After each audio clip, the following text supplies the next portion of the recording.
Hello, you're watching Vietnam News Agency's Bulletin broadcast from Hanoi. I'm Ngọc Ly, analyst to Global Headlines as usual.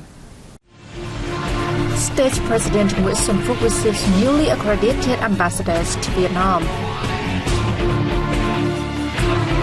Vietnam voices concern over escalating violence in Yemen and Ethiopia. Electoral additional 6 million doses of vaccines to arrive in Vietnam in Q3. State President Nguyễn Xuân Phúc received letters of credentials submitted by newly accredited ambassadors of New Zealand, Argentina, Pakistan, and Romania to Vietnam at a ceremony in Hanoi on June 16th. Congratulating Trudine Dobson for being appointed as ambassador to Vietnam, President Nguyễn Xuân Phúc voiced his expectation that New Zealand would further support Vietnam in teaching English.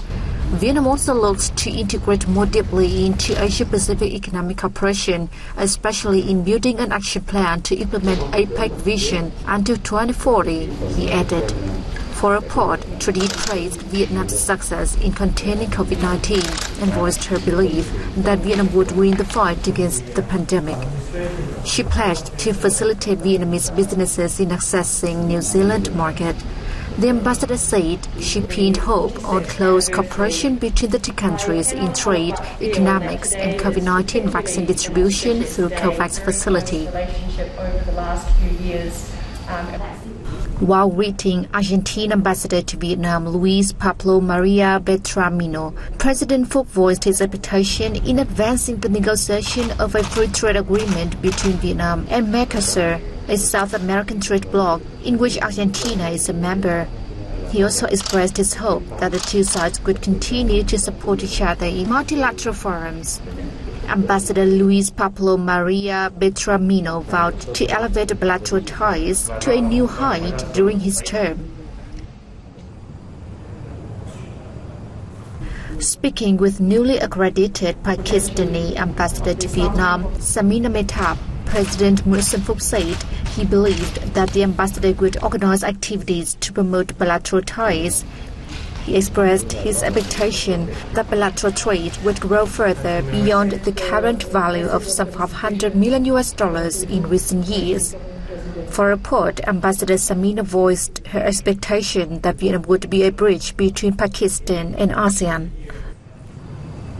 Talking to Romanian newly accredited ambassador to Vietnam, Cristina Romila, the Vietnamese state leader affirmed Vietnam always treasured traditional friendship relations between the two countries.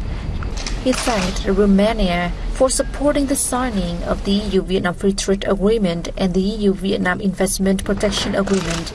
He suggested exchanges of high-level delegations between the two countries in Cristina's term in Vietnam. He also voiced the need for a cooperation mechanism between the two sides, such as an intergovernmental committee. The 8th ASEAN Defense Ministers Meeting Plus ADMM Plus kicked off on June 16th via teleconference. The Vietnamese delegation led by Minister of National Defense Senior Lieutenant General Phan Văn Giang attended the event. Highlighting the importance of maintaining peace, stability, security and safety in the sea, Minister Phan Văn Giang suggested all parties involved to work together to promote what they have agreed on and come up with appropriate solutions to ensure the legitimate interests of all. During the meeting, Giang and other delegates discussed the security situation in the world and the region, especially traditional and non-traditional security challenges that directly affect the region, and evaluated the results of cooperation within the ADMM Plus framework of the past time. They also agreed that involved countries should pursue measures to settle disputes in a peaceful and non-coercive manner in accordance with international law, including the 1982 United Convention on the Law of the Sea. The delegates adopted the Bandar Seri Begal 1 Joint Declaration on promoting an ASEAN ready for peaceful and prosperous future.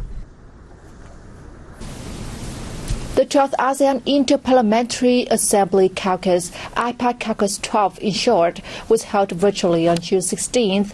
A delegation from Vietnam led by Vũ Hải Hà, chairman of the National Assembly's Committee on Foreign Affairs, attended the event.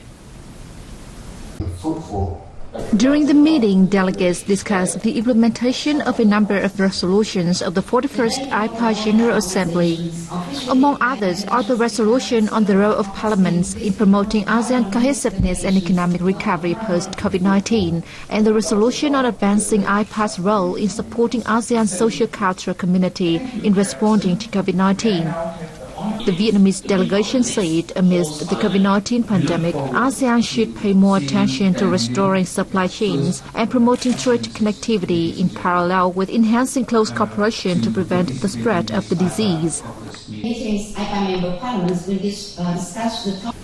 Ambassador Đặng Ninh Quý, Vietnam's permanent representative to the United Nations, has called on all parties to cease military hostilities and spare no effort to work with the Special Envoy, regional partners, and the international community in securing an acceptance of the United Nations-led peace proposal for Yemen. Addressing the UN Security Council's meeting on the Yemen situation on June 15th, Quý noted there have been no significant changes in Yemen's peace progress despite tireless and resilient efforts of the UN Secretary-General Special Envoy Martin Griffiths, his predecessors and their teams.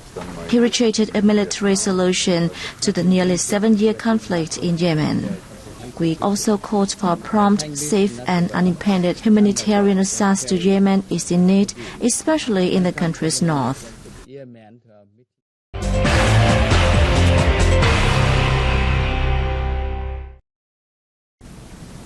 6 million more doses of COVID-19 vaccines, half from the UK's AstraZeneca and half from the US Pfizer, will arrive in Vietnam in the third quarter of this year. Vietnam will receive about 1 million doses of AstraZeneca vaccine via the COVAX facility sometime between late June and early July. The vaccine will be offered to industrial park workers and priority groups detailed in the government's Decree 21, including frontline workers, diplomats, customs officials, teachers, among others.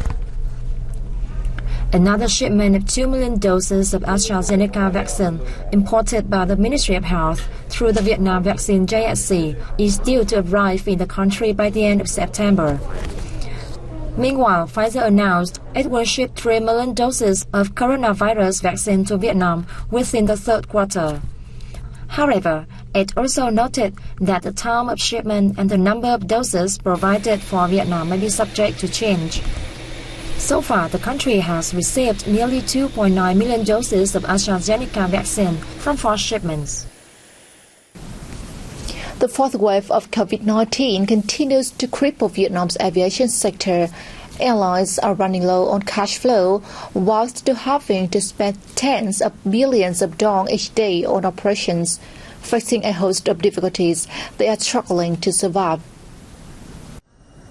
Vietnam Airlines and Vietjet Air have a combined fleet of nearly 200 modern aircraft with busy flight frequencies. Their flights have been frozen since the fourth wave of COVID-19 hit the country on April the 27th. Among Vietnam Airlines' 90 aircraft, only 9 are now in service. The remainder sit either at Nội Bài International Airport in Hanoi and Tân Sơn Nhất International Airport in Ho Chi Minh City. The number of passengers coming through the airport has fallen by almost half compared with the same period last year. The number of takeoffs and landings are down by 40%. This is a huge loss for the aviation sector. Summer is the busiest season for airports, but these days, Nội Bài, the second largest airport in the country, is only transporting up to 6,000 passengers a day on around 60 to 70 flights. Many customers have returned their tickets over concerns regarding the pandemic, and many flights have been delayed or cancelled due to low passengers numbers. Airports are normally quite crowded, but now there are just a few vehicles. The number of passengers is just a tenth of what it normally is, and sometimes even less than that. The losses caused by the impact of previous outbreaks have not yet been recovered. The fourth outbreak, the most severe in Vietnam so far, has put airlines into the worst situation they have ever faced. Employees must take leave or unpaid leave, while airlines must pay aircraft rentals, make loan repayments and pay maintenance fees, among other things. As we all know, airlines pay more than 20 types of fees, but none of these can be reduced. 16 types of fees are paid to the Ministries of Transport and 2 to the Ministries of Finance, while the remainder are under the jurisdiction of the Airports Corporation of Vietnam. Facing challenges, some airlines have been forced to sell aircraft, lay off employees, or take out loans at high interest rates to maintain operations. Experts say a complete support system is therefore needed so that aviation can overcome the difficulties and again make contributions to the state budget, the economy, and society. The Vietnam Association of Seafood Exporters and Producers forecasts that Vietnam's crawfish or pangasius exports will continue to grow in the coming months thanks to the control of the COVID-19 pandemic in importing countries. According to the association, after having COVID-19 vaccines, the economic and trade activities in many countries have started to recover, so the countries have also increased imports of seafood from Vietnam, especially pangasius products. Vietnam's total export value of pangasius in the first 5 months of 2021 reached $600 million, an increase of 10% compared to the same period in 2020. The large export markets of Vietnamese pangasius in this period were China, the US, Brazil, and Thailand.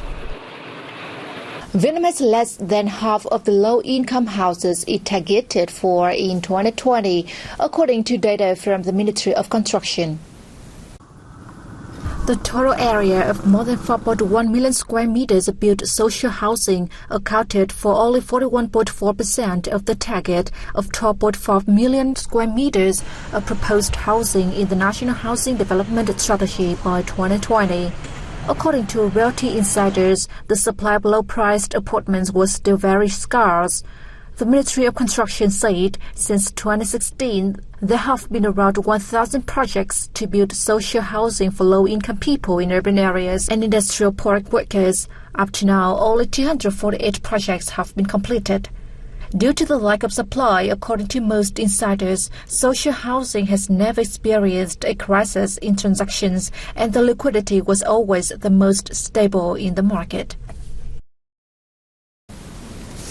Admirers of art need not go out to visit crowded exhibitions amid the possibility of catching COVID-19. They can just stay home and view all the exhibitions in an experience nearly the equal of actually being in a gallery. Join us for a look at a project initiated by the French Institute of Hanoi, Les Parcs in Hanoi, to learn more. Photo Hanoi 21 is a project initiated by the French Institute in Hanoi. The project allows the audience to appreciate hundreds of photos from international photographers with just a click of their mouse. 3 exhibitions are now open under the project. The first is The Mekong Stories of Man by Vietnamese French photographer Lâm Đức Hiền, who was born and raised on the banks of the Mekong River in Laos. Hiền captured his 4,200-kilometer journey along the Mekong in hundreds of photos on display at the French Institute until September the 12th and available for viewing online. The 2 other exhibitions are The Time Has Come to Rekindle the Stars by Punk Dragon and Secret Moments of My Coast by Philip Marinick. Both are physically on display at the Japan Federation Center for Cultural Exchange in Hanoi's Hoàng Kiếm district as well as online. Photo Hanoi 21 was introduced in late April to satiate the needs of art lovers as the pandemic continues to make its presence felt.